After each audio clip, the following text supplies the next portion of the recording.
السلام علیکم ورحمۃ اللہ وبرکاتہ۔ محترم ناظرین، امید ہے کہ آپ حضرات خیریت سے ہوں گے۔ ایک ہنگامہ محشر ہو تو اسے بھولوں، سینکڑوں باتوں کا رہ رہ کر خیال آتا ہے۔ ابھی کچھ دنوں قبل ہمارے ایک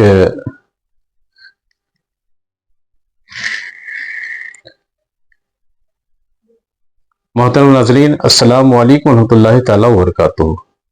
امید ہے کہ آپ حضرات خیریت سے ہوں گے۔ ابھی کچھ دنوں قبل ہمارے ایک محب ہمارے پاس آئے تھے۔ انہوں نے بتایا کہ مجھے ابھی عمرہ کرنے کے لیے نکلنا ہے۔ میں نے ماشاءاللہ انہیں مبارکبادی دی اور کہا کہ بڑی خوشی ہوئی کہ آپ تشریف لے جا رہے ہیں۔ انہوں نے بتایا کہ ایسے معاملہ یہ ہے کہ ایک شادی کا پروگرام ہے، نکاح کا پروگرام مدینہ شریف میں، اور تقریباً ہم لوگ 50 افراد کم و بیش وہاں پہ حاضر ہو رہے ہیں، جا رہے ہیں، اور اس کا پورا خرچہ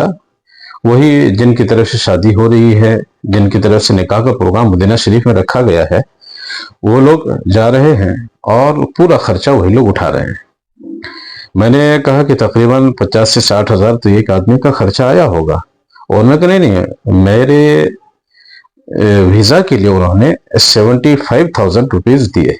یعنی 75,000 روپے انہوں نے دیے۔ اب آپ حضرت فیصلہ کریں کہ 75,000 روپے اگر ایک آدمی کے لیے دیے جا رہے ہیں،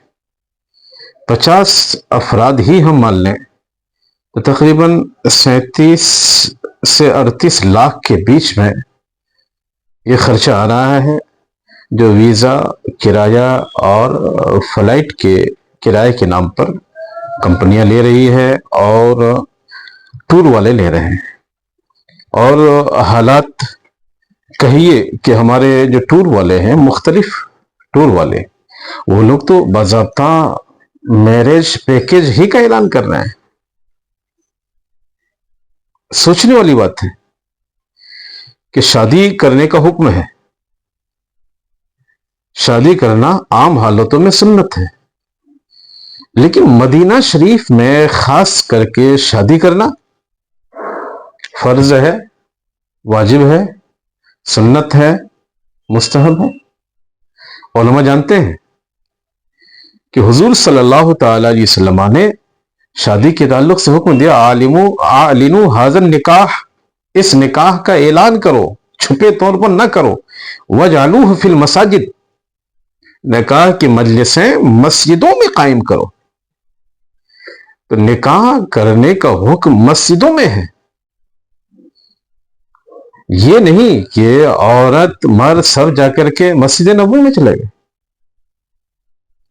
اور وہاں تو غرض کہ وہاں مدینہ شریف میں شادی کرنے کا شرعی حکم نہ تو ہے، نہ فرض ہے، نہ واجب ہے، نہ سنت ہے، نہ مستحب ہے۔ زیادہ سے زیادہ ہم جائز کہہ سکتے ہیں کہ مسجد نبوی میں نکاح کرنا یہ جائز ہے، لیکن ایک جائز کام کے لیے 50 لاکھ کی خطیر رقم خرچ کرنا یہ کس طرح کی دانش مندی ہے؟ میں یہ نہیں کہتا کہ روضہ نبوی کی زیارت میں یقیناً بے شمار فائدے ہیں، بے شمار برکتوں کا نزول ہوتا ہے، لیکن مجلس نکاح کے نام پر اتنی بڑی رقم خرچ کرنا میرے خیال سے یہ تو اہل عقل کا کام نہیں۔ اب سوچو، ہمارے علماء کرام تو یہاں تک فرماتے ہیں کہ جو لوگ حج فرض کی ادائیگی کے بعد حج نفلی کے لیے جاتے ہیں، نفلی حج کے لیے جاتے ہیں،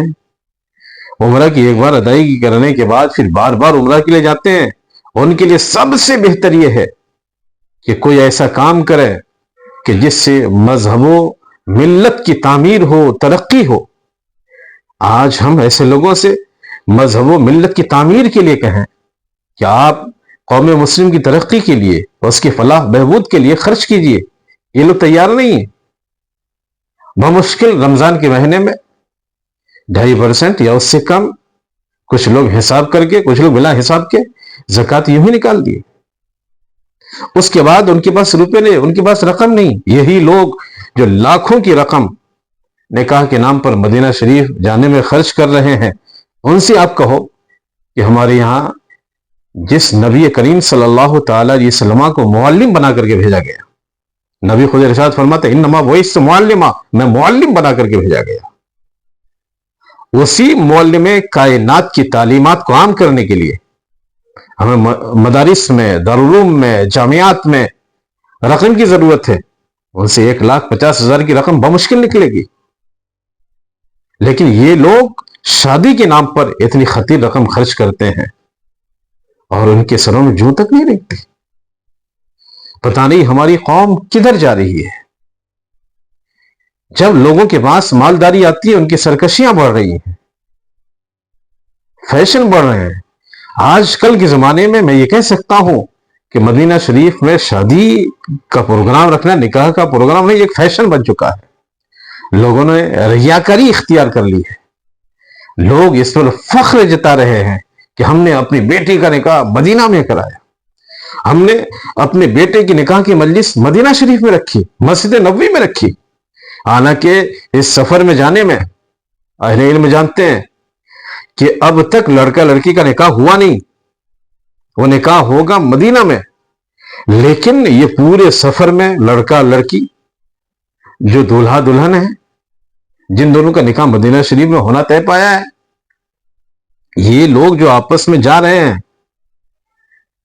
اگر ان کے درمیان پردہ نہیں اور عام حالتوں میں پردہ نہیں ہو رہا، ایک دوسرے کے ساتھ رہتے ہیں، قریب والی سیٹ پہ بیٹھتے ہیں اور ہوٹلوں میں کھانا کھاتے ہیں، نکاح سے پہلے یہ ساری چیزیں کرنا یہ حرام ہے، اشد حرام ہے، اس کی شریعت مطہرہ نے اجازت نہیں دی۔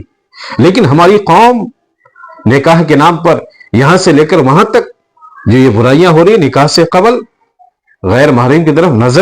نظر اٹھا کر کے دیکھنا، یہ بھی حرام ہے۔ آقا کریم علیہ السلام کی تعلیمات ہماری رہنمائی کر رہی ہیں، لیکن اس کے باوجود ہم اور آپ یہ گناہ کر رہے ہیں، اور کہاں بھی کر رہے ہیں۔ نکاح سے پہلے تیاری کے نام پر، سجاوٹ کے نام پر، ہوٹلوں میں ٹھہرنے کے نام پر، ظاہر سی بات ہے کہ ڈائریکٹ مدینہ شریف کی مسجد میں جا کے نکاح نہیں ہوتا، وہاں پہ ہوٹلوں میں رکتے ہیں، پھر وہاں پہ جو ایک دوسرے کو دیکھتے ہیں، یہ دیکھنا کس طرح روا ہے، کس طرح جائز ہے۔ اللہ عز و جل کی بارگاہ میں دعا ہے کہ پروردگار عالم ہم سبوں کو عقل سلیم عطا فرمائے، اور رب کریم ہمارے مالداروں کو، دولت مندوں کو اس بات کی توفیق دے کہ آج کل ہمارے جو مدارس دارالعلوم جھانکنی کے عالم میں ہیں، مالی حالت کی تنگی کے شکار ہیں، انہیں توفیق بخشے